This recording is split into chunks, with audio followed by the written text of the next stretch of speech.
Yamaha versus Honda. Alin ang mas magandang motor? Pagdating sa mga motorsiklo, ang Yamaha at Honda ang dalawa sa pinakakilala at respetadong brand sa buong mundo. Pero kung susubukan mong piliin kung alin ang mas mahusay, hindi ito palaging malinaw. Nakadepende ito sa iyong estilo ng pamamaneho, pangangailangan at kagustuhan. Sa video na ito, Repa, tatalakayin natin ang pagkakaiba, kalakasan, mga kahinaan ng Yamaha at Honda para matulungan kang makagawa ng tamang desisyon. Kaya, tara Repa, umpisahan at ilarga na natin ito. Alright!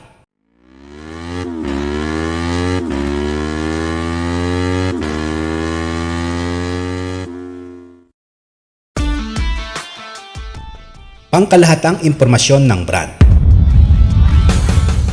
Pagdating sa Yamaha, ito ay mas sporty at mas masayang imaneho. Kilala ang Yamaha sa performance, agility at sporty na disenyo. Mula sa high-revving engine hanggang sa agresibong itsura.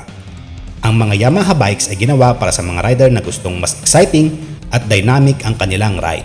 Pangunahing katangian, ito ay magaan at madaling imaneobra. Mahusay sa mga kurbada at mabilis na pag-accelerate. Ito ay may bold at sporty na disenyo. Akma sa mga mas batang riders o performance enthusiasts. Ito ay may mas magandang performance per price sa mga sport-oriented na modelo. Parating naman sa Honda, ito ay maaasahan at komportable. Kilala naman ang Honda sa reliability, comfort at fuel efficiency. Mainam ito para sa araw-araw na commuting, long rides at mga rider na gusto ng madaling alagaan na motor. Pangunahing katangian ng isang Honda. Smooth na performance ng makina at predictable na handling. Ito ay may komportableng ride na angkop para sa mga baguhan at long-distance trips. Madaling makahanap ng pyesa at service network, kaya mas mababa ang maintenance cost. Mga kalamangan at kahinaan. Ano ang mga kalamangan ng isang Yamaha? Ito ay mausay sa handling at sporty performance, agresibo at stylish na disenyo, at mas masaya at thrilling i-ride, lalo na sa mga weekend trips. Ano naman ang kahinaan ng isang Yamaha? Ito ay kadalasang kailangan ng mas padalas na maintenance, lalo na sa mga sporty models. Minsan, naisasakripisyo ang comfort para sa performance. Hindi palaging angkop para sa long-distance commuting. Narito naman Repa ang mga kalamangan ng isang Honda motorcycle. Ito ay maaasahan at matibay, smooth at komportableng i-ride. Mainam sa mga baguhan at araw-araw na paggamit. Isang fuel efficient at madaling alagaan. Ano naman ang kahinaan ng isang Honda? Hindi kasi sporty o agresibo kumpara sa Yamaha. Maaring maramdaman ng ilan na boring kung gusto nila ng thrill o high-speed performance. Alin ang tamang brand para sa iyo, Repa? Kung ikaw ay commuter at araw-araw na rider, mas angkop sa iyo ang Honda, Repa, dahil ito ay smooth, reliable, fuel efficient at low maintenance. Kung ikaw naman isang baguhan na rider, patok pa rin sa iyo ang isang Honda, Repa, dahil ito ay may predictable handling at madaling i-ride.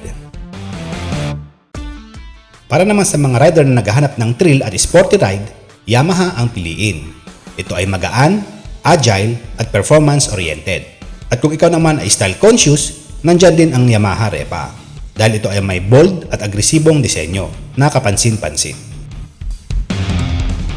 Ayon sa mga feedback mula sa mga rider na nagmula sa mga motorcycle communities sa buong mundo, ganito ang sinasabi ng ilan. Parating sa mga Yamaha riders, sinasabi nilang mas masaya i-ride ang Yamaha. Ramdam mo talaga sa kalsada, pero kailangan mo ring bantayan ang maintenance. Sa mga Honda riders naman, ang Honda ay maaasahan, smooth at madaling alagaan. Perfect sa araw-araw na commuting. Sa huli, parehong mahusay ang dalawang brand. Pero nakadepende ang pagpili sa kung mas pinapahalagaan mo ang thrill at performance o comfort at reliability. Bago tayo magpatuloy, nais ko na kitang pasalamatan, Repa, kung umabot ka sa puntong ito ng ating video. Kung gusto mong ma-update sa lahat ng latest automotive news at mahilig ka sa mga sasakyan at motorsiklo, ay welcome kang click ng subscribe button na, Repa. Isama mo na rin yung notification bell icon para ma-update kita kapag meron tayong bagong upload na video. Paki-like and share mo na rin, Repa, kung nagustuhan mo ang topic ngayon. Maraming salamat, Repa. Alright! Konklusyon. Walang tiyak na sagot kung alin ang mas mahusay, Yamaha o Honda. Dahil nakadepende ito sa iyong estilo at pangangailangan. Piliin ang Honda kung gusto mo ng maasahan, komportable at fuel-efficient na motor para sa pang-araw-araw at long rides. Piliin naman ang Yamaha kung gusto mo ng sporty performance, agile handling at stylish na ride para sa weekend rides o mas exciting na karanasan sa kalsada. Parehong may malawak na hanay ng modelo ang dalawang brand. Kaya, alin man ang piliin mo, makakasiguro ka na ito ay mula sa isang brand na may dekadang karanasan at solidong reputasyon sa kalidad. At dito na nagtatapos ang ating topic para sa video na ito mga repa. Maraming salamat sa panonood at suporta. Kita-kits tayo sa susunod na video. Alright!